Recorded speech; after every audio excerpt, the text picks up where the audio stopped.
ও বাবাজিরা, নবীর কেমন আদর্শ ছিলেন। এক ইহুদি বেলা ডুবার আগে ওই ইহুদিটা একটা রাঙ্গা তলোয়ার হাতে নিয়ে চাদরের মাঝে নিয়ে সন্ধ্যার সময় হয়ে গেছে, কোথাও এক জায়গায় যাবে, আল্লাহর নবীর বাড়িতে পৌঁছে গেছে। আল্লাহর নবী বাড়িতে পৌঁছে গেছে, গিয়ে বলে, ইয়া রাসূলুল্লাহ, দয়া করে আমি একজন মুসলিম মানুষ, ইহুদি মানুষ, আপনার বাড়িতে আমি আজকে রাতটা কি থাকতে পারবো? আজকে রাতটা যদি আপনি থাকতে দেন, আগামীকাল সকালবেলায় আপনার বাড়ি থেকে আমি চলে যাব। ভাই আমি ওয়াজ বেশি টাইম লম্বা করবো না, যেহেতু আমি বেমারি মানুষ, কথাগুলি কান দিবেন। সভাপতি সাহেব যেটা সাবজেক্ট দিছে আমি তার ভিতরে যাবো ইনশাআল্লাহ। আপনারা রাজি আছেন তো ইনশাআল্লাহ? যেহেতু আগামীকালও নগাঁও ধিঙ্গে আমার প্রোগ্রাম আছে, যার জন্য আমি আজকে একটা অত সময় নিব না, এই দিকে 5 দিন গত হয়ে যাচ্ছে। আল্লাহর নবী বললেন, ও ইহুদি, তুমি কি আমার বাড়িতে থাকবে? বলো। আসসালামু আলাইকুম। একটি বিশেষ এলান, দাঁড়ের পাড়ার বদির আলী, ওনার পরিবার শারীরিকভাবে অসুস্থ হয়েছেন। যদি আমাদের এখানে আসেন তাহলে আমাদের মহিলা প্যান্ডেলে যান, ওনার পরিবারের নিকটে যান। দাঁড়ের পাড়ার বদির আলী। ভাইরা আমার বন্ধুগণ, আল্লাহর নবী বললেন, তুমি কি আমার বাড়িতে থাকবে? বলো হ্যাঁ। আল্লাহর নবী সুন্দর করে তিনার থাকার বিছানাটা তিনি রেডি করে দিলেন, সুন্দর করে বিছানাটা কইরে দিল। আমার ভাইরা, আমার বন্ধুগণ, এই ইহুদি ওই যে আল্লাহর নবীর বিছানার মধ্যে শুয়ে থাকে, আমার ভাইরা, আল্লাহর নবী তার জন্য কিছু খাবারের জোগাড় দিলেন, কিছু বিছানার জোগাড় দিলেন। আমার ভাইরা, এই ইহুদি সকাল বেলায় কি করলেন ভাইরা? নবীজির বিছানার মধ্যে পায়খানা করে ওই ইহুদি পালিয়ে গেছে। নাউজুবিল্লাহ। দেখেন, রাত্রে থাকতেও দিল আর বিছানার মধ্যে পায়খানা করে গেছে। আচ্ছা, পায়খানা যে করছে কাজটা ভালো করছে না খারাপ করছে? হ্যাঁ, খারাপ করছে। বিছানার মধ্যে পায়খানা করে তরোয়ালটা শীতেনা তুলে রাখছে। আমরা শীতেন বলে কই, আপনারা বা কি কোন শীতেন বলেন? পায়খানা যদি করছে, ইহুদি তো থাকতে পারেন না, লজ্জা পায়। ওই ইহুদিটা ওইখান থেকে চলে। আমার নবী মুহাম্মদ রাসূলুল্লাহ সাল্লাল্লাহু আলাইহি ওয়াসাল্লাম, আহারে কেমন নবী ছিল আমার ভাইরা, কেমন আদর্শের নবী ছিলেন আমার বাবাজিরা। আর সেই নবীর উম্মত বর্তমান যুগে জমিনের ভিতরে, দুনিয়ার ভিতরে কি কাজ করতেছে আমার বাবাজিরা? নবীজি আমার সকাল বেলায় ফজর নামাজের পর যখন তিনি কামরায় ঢুকলেন, ঢুকে দেখে পায়খানার গন্ধ আসে। আল্লাহর নবী আস্তে আস্তে বিছানার কিনারে গেলেন, দেখেছে ইহুদি তো নাই, বিছানার মধ্যে পায়খানা করেছে। আল্লাহর নবী ওই বিছানা জড়ায় আর ওই ইহুদির জন্য আল্লাহর কাছে দোয়া করে। একটু জোরে বলুন না সুবহানাল্লাহ। নবীজি বলেন, মাবুদ, যে ইহুদি আমার বাড়িতে ছিল, না জানি রাত্রে বেলায় আমি যে খাদ্য খাবার জন্য দিয়েছিলাম, আল্লাহ এই খাদ্য বোধহয় ইহুদির পেটের মাঝে সয় নাই। আমি যেই খাদ্য খাইছি বোধহয় এর চাইতেও দামি খাদ্য বোধহয় ইহুদি খায়। এই খাদ্য খাওয়ার পর রাত্রে বেলায় বোধহয় তার লিভার খারাপ হয়ে গেছে, তার পেটটা বোধহয় নষ্ট হয়ে গেছে, যার জন্য পায়খানা কন্ট্রোল করতে পারে নাই, আমার বিছানার মধ্যে পায়খানা করছে। এখন লজ্জার খাতিরে চলে গেছে। আল্লাহ, আল্লাহ ওই ইহুদির দোষ নাই, আল্লাহ তুমি তাকে হিদায়াত দাও। আল্লাহ আমাকে জগতের মধ্যে তুমি নবী বানাইছো, আমি নবী হয়ে তার উপর গর্দাস করতে পারি না, বরদোয়া দিতে পারি না, খারাপ দোয়া দিতে পারি না। আল্লাহ আমি নবী হয়ে সাবা করব, নদীতে বা কুয়ার পানিতে নিয়ে যাব, কোনো আপত্তি নাই। আল্লাহ তুমি ইহুদির উপরে হিদায়াত দান করে দাও। বলুন সুবহানাল্লাহ। এই বলে যখন চাদরগুলি জড়ায় নিয়ে তিনি যখন জড়ায় নিয়ে বাইরে হয়েছেন, ইহুদিটা সঙ্গে সঙ্গে ওই যে তরোয়াল যে থুয়ে গেছে এটার উদ্দেশ্যে ইহুদি আইসে দেখে যে এই যে মানে চাদরগুলি নিয়ে আল্লাহ রাসূল দাঁড়িয়ে আছে, আর আল্লাহ রাসূল যে দোয়া করছেন এটা আড়াল থেকে শুনছেন। ইহুদি বলে, ইয়া রাসূলুল্লাহ, আপনি কই যান? বলে এই চাদরগুলি ধোয়ার জন্য। বলো হুজুর আপনি দাঁড়ান, একটাও মুসলিমকে আপনি থাকতে দিলেন, আপনি খানা খাদ্য খাওয়াইলেন, সারা রাত তার জন্য খবর নিলেন, কিন্তু বেলা ওঠার আগে আগে পায়খানা করে গেল, আপনার বিছানা নষ্ট করলো, আপনার কি মন খারাপ হয় নাই? বলে না, আমার মন খারাপ হয় নাই। বলে আপনি যে তার জন্য দোয়া করলেন, আল্লাহ নবী বলে আমি তামাম জগতের জাহানের আল্লাহ পাকের সমস্ত কুল্লু মাখলুকাতের জন্য আমি রহমতের নবী। আর একটু জোরে বলুন সুবহানাল্লাহ। এই বলে যখন নবীজি জবাব দিয়েছে, ইহুদির সঙ্গে সঙ্গে নবীজির কদম মুবারকে পয়দা গেছে। ইয়া রাসূলুল্লাহ, আপনি ভালো করে তাকিয়ে দেখেন, ওই যে রাত্রে বেলায় যে ইহুদিকে আপনি থাকতে দিয়েছেন, ওই ইহুদিটাই আমি ছিলাম। ইয়া রাসূলুল্লাহ, আপনি এত বড় কষ্ট পাওয়ার পরও আপনি আমার জন্য দোয়া করছেন, আপনি আমাকে কালিমা পড়িয়ে মুসলমান বানিয়ে দেন, আমি আর ইহুদি ধর্মতে থাকতে চাই না। তাহলে বাবাজিরা, আল্লাহর নবীর কতগুলো কর্ম চরিত্র, কতগুলো আদর্শের উপর ইসলাম গ্রহণ করছে কিনা ভাই কথা বলুন, জোরে কোন কথা বলুন। ওদিকে সেই নবী এত কষ্ট করে দুনিয়ার জমিনে এত মার খাইলো, এত কষ্ট করলো, দুনিয়ার জমিনে ইসলাম রাখে গেল। বর্তমান যুগে সেই ইসলাম কি আছে ভাই? কথা বলুন, আছে কি? আল্লাহর নাম তো রহমান, আল্লাহ তো রব। আল্লাহ বলে বান্দা তুমি যত বড়ই গুনাহ করো আমি তোমার জীবনের গুনাহ মাফ করে দেব, সুবহানাল্লাহ বলে। কিন্তু বান্দা তো কোনোদিন এই চোখের দ্বারায় আল্লাহর কাছে কোনোদিনও রাত গভীর রাত্রে আল্লাহর কাছে কাঁদে না। এই বাবাজিরা, তরিকা নেন যেইটা নেই, যেই দলের লোক হন, কবরে যাওয়ার পর যদি আমল ভালো হয় কবর আপনার জন্য জান্নাত হবে, আমল যদি খারাপ হয় অন্ধকার কবরটা জাহান্নামের টুকরা হবে। সেইখানে আপনি তরুণ গোগের যদি সন্তান হন, হেমন্ত বিশ্ব শর্মার যদি ভাগ্নেও হন, মাটির কবর কি খাতির করবে? একটু আওয়াজ দেন, খাতির করবে? আমলের সঙ্গে বান্দার পরিচয় হবে। ভাইরা আমার, বন্ধুগণ, অনেক মানুষ আছে তাদের ভিতরে নামাজ নাই, রোজা নাই, এই সম্পর্কে ওয়াজ হয়তো বহুত করছে, কিন্তু তারা কি খায়? সুদ খায়। খায় না গো বাবা? সুদ খায় না? হায় রে, সুদ খায়। এই যে বললাম আমি সুদের কথা বলে লজ্জা করে বলে আমি ইন্টারেস্ট খাই, সুদ বলা খাই। এ বাবাজিরা, আল্লাহ পাকের কোরআনে সুদ হারাম করলেন। আল্লাহ বললেন তাকুলুর রিবা আদাফাম মুদাআফাতান ওয়াত্তাকুল্লাহা লাআল্লাকুম তুফলিহুন। জোরে বলুন সুবহানাল্লাহ।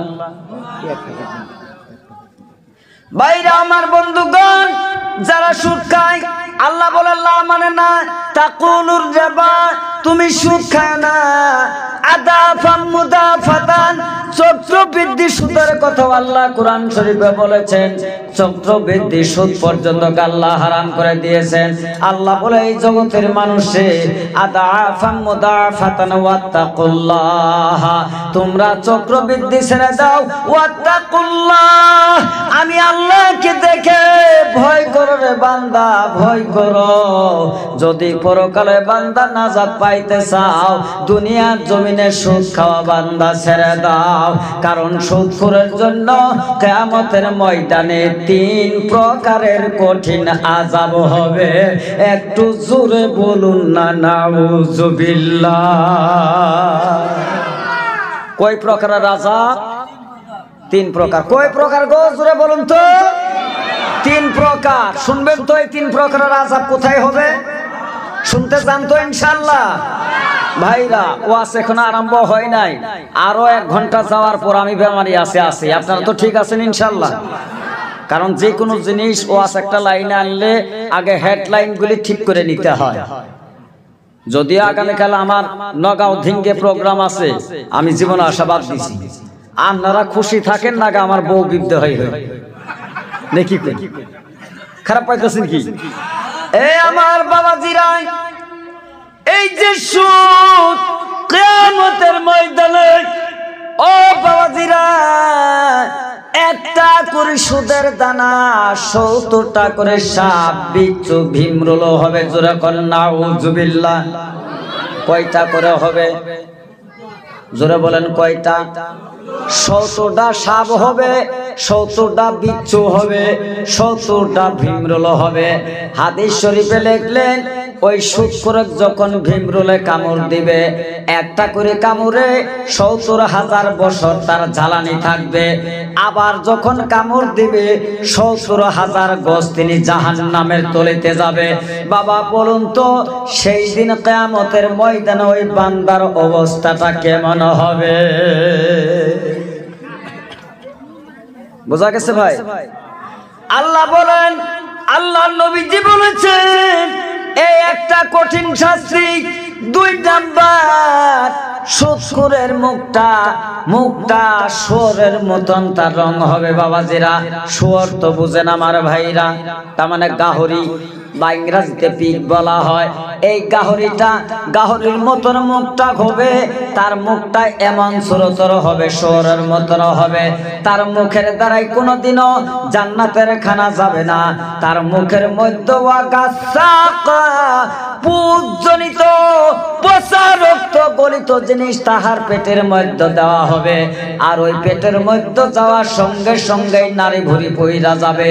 ওই বান্দা পানি পানি বলে কিয়ামতের ময়দানে চিৎকার করবে। বান্দাকে কেউ পানি পান করাবে না। অবশেষে বান্দার পায়খানা হবে। বান্দা 2 হাত দিয়ে পায়খানা দরজায় এমন করে ধরবে, ওই পুষালা পানিগুলি পড়বে। আবার বান্দা ওই পুষ রক্তগুলি বান্দা খাবে। এইভাবে কিয়ামত পর্যন্ত কই বান্দার সাজা হবে। তাহলে ভাইরা, সুদ খাওয়া ভালো না খারাপ? একটু আওয়াজ দিয়ে বলুন, ভালো না খারাপ?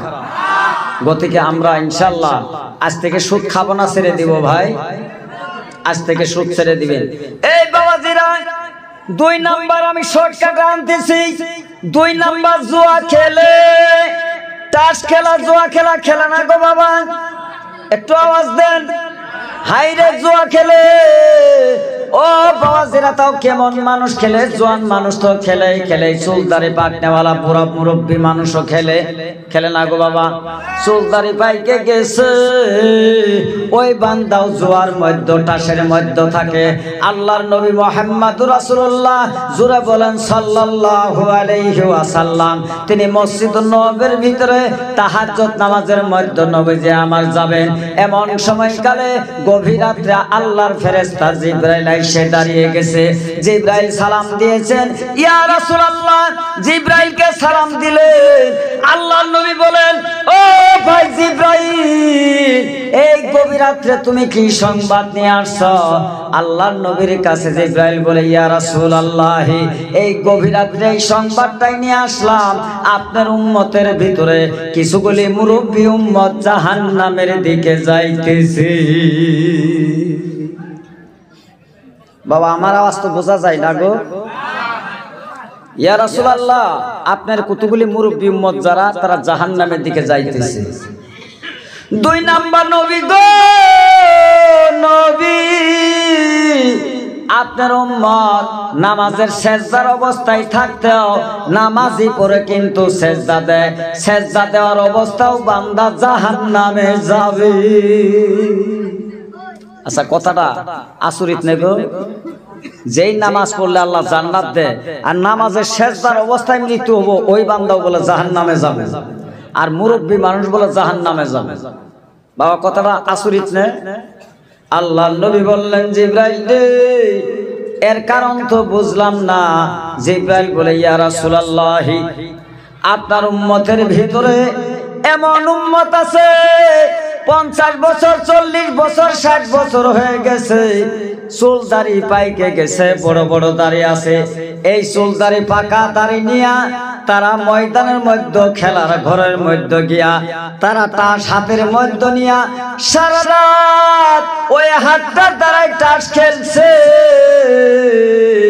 আল্লাহ ওই মুরব্বী বান্দার জন্য জাহান্নামের ফায়সালা করে দিয়েছে। একটু জোরে বলুন নাউজুবিল্লাহ।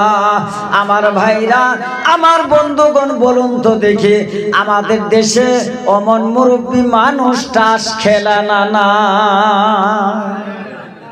বোধহয় আপনাদের দেশে নাই, আমার দরন দৃষ্টি গাছ। 2 নাম্বার যে নামাজের অবস্থায় তারা জাহান্নামে যাবে তার কারণটা কি? বলো নবী গো, বান্দা নামাজের মধ্যে গেছে, নামাজের সিজদা দিতেছে, নামাজের সিজদার মধ্যে বইয়ের কথা মনে করতেছে, নামাজের সিজদার মধ্যে সুদের কথা মনে করতেছে, নামাজের রুকুত গেছে, রুকুর মধ্যে জমিন বাড়ির কথা বান্দা মনে করে, নামাজের মধ্যে গেছে কেমন করে তাড়াতাড়ি করে নামাজ পড়ে বের হয়ে যাবে, বান্দার ধ্যান খেয়াল এসে গেছে, যার জন্য আল্লাহ ওই বান্দার নামাজ কবুল করে নাই। নামাজটা তার হলো ধান্দা। ওই অবস্থা নামাজের সিজদার মধ্যে যদি বান্দার ইন্তেকাল হয়ে যায়, মালাকুল মউত যদি আইসে যায়, আল্লাহ ওই বান্দার নামাজটা কবুল করে নাই, কারণ তার নামাজের মধ্যে ইখলাস নাই, তার নামাজের মধ্যে দিল হুজুরি কলব নাই, যার জন্য ওই বান্দা যদিও নামাজি কিন্তু নামাজ পড়ার পর ওই বান্দা জাহান্নামে যাবে। বাবা বলেন তো অমন দাওয়াত খাওয়া নামাজি আছে কিনা? একটু কথা বলো। ফাওয়াইলুল লিল মুসাল্লি, মানুষকে দেখানো ফৌতি মুসল্লি আছে না গো বাবা? নামাজ পড়তে পড়তে কালা দাগ হয়ে গেছে, তসবিহ পড়ে সুবহানাল্লাহ সুবহানাল্লাহ আল্লাহু আকবার আলহামদুলিল্লাহ, এই গলার নিচে ইমানের গোষ্ঠী নেই, আছে না ভাই? আল্লাহ তো বলছে ফাওয়াইলুল লিল মুসাল্লিন, এমন ফৌতি মুসল্লি হবে তারা লোক দেখানো নামাজ পড়বে, জেবত খাওয়ার আশাই হবে, তারা মানুষকে ইমানদারি দেখাবে, বরঞ্চ তো তার কলবের ভিতরে ইমান থাকবে না, আছে না গো ভাই? এই যে বাবাজিরা তরিকা নিছেন, তরিকা যে নিয়েছেন, নামাজের কিছু ট্রেনিং নেওয়ার দরকার আছে কিনা? নামাজের কিছু ট্রেনিং নেওয়ার দরকার আছে কিনা ভাই?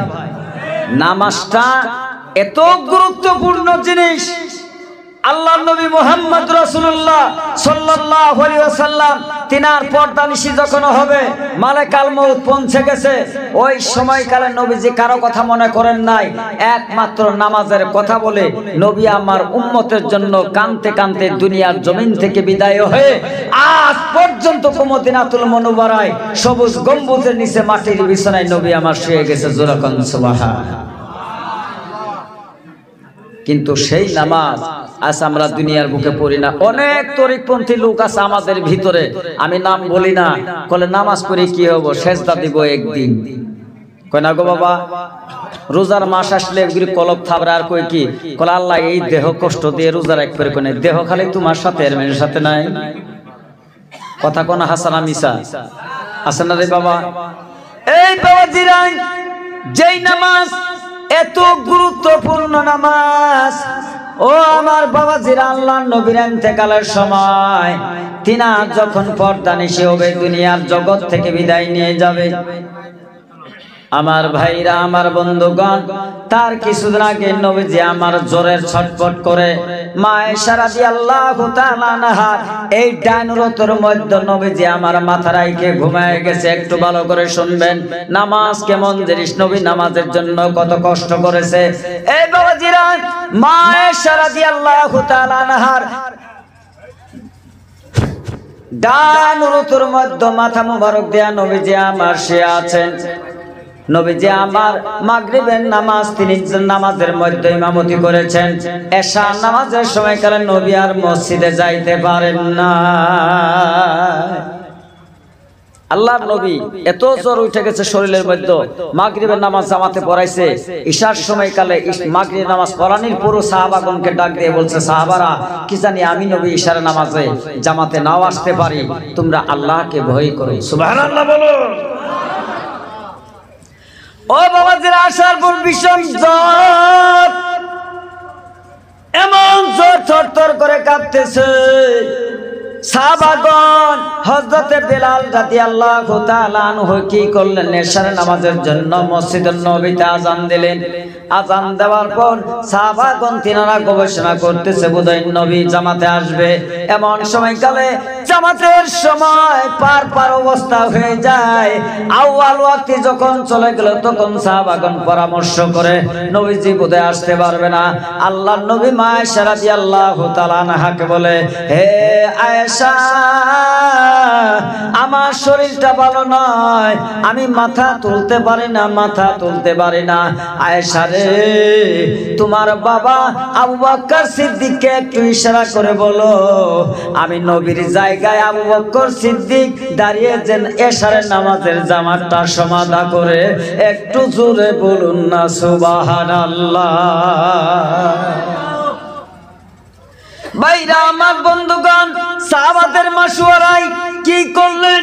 সাহাবারা মাশওয়ারা করে আবু বকর সিদ্দিক রাদিয়াল্লাহু তাআলা আনহুর ইমামতিতে নামাজ শেষ হয়ে গেল। নামাজ শেষ হওয়ার পর সাহাবারা তিনারা দোয়া, হাত তুলে দোয়া আরম্ভ করেছেন, মুনাজাত করে না তারা হাউমাউ করে কান দিতেছে যে নবীজি আমার প্রত্যেক নামাজে, প্রত্যেক ওয়াক্তে নবীজির পিছনে আমরা নামাজ পড়েছি। এই যে মাগরিবের নামাজ পড়লাম, কিন্তু এশার নামাজ পড়াটা আমাদের কিসমতে আর নবীর পিছনে হইল না। আমাদের সন্দেহ হয় বোধহয় নবীর পিছন থেকে নামাজ পড়া বোধহয় আমাদের কপাল থেকে চলে গেল।